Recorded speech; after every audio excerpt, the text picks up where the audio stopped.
Boss, ano masasabi mo sa lahat ng mga content creators na ang gusto nilang content yung paninira kay Diwata para mabash siya? Well, congratulations dahil sa ginawa nila, no, pinag-usapan si Diwata, bad or good, publicity is still publicity pa rin. Kaya congratulations and siyempre salamat.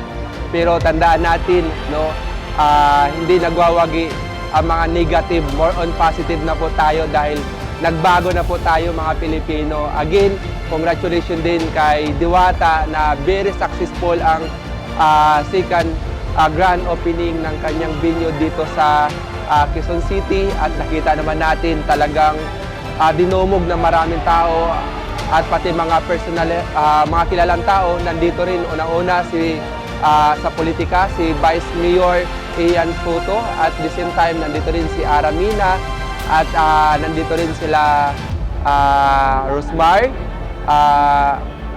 Rendon Rabador at siyempre si Marky andito rin at kung sino-sino pa na mga sikat at kilala sa larangan ng social media. Kaya tayo naman ay nagpapasalamat dahil nga marami pa rin ang sumusuporta kay Diwata sa gitna ng maraming bashing.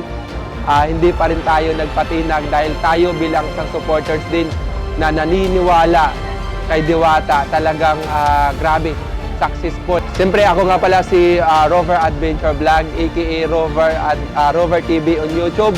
At don't forget to like, comments, and subscribe kay Boss Lamon TV. At suportahan natin to dahil atin to at maganda suportahan ang sariling atin at kapwa Pilipino.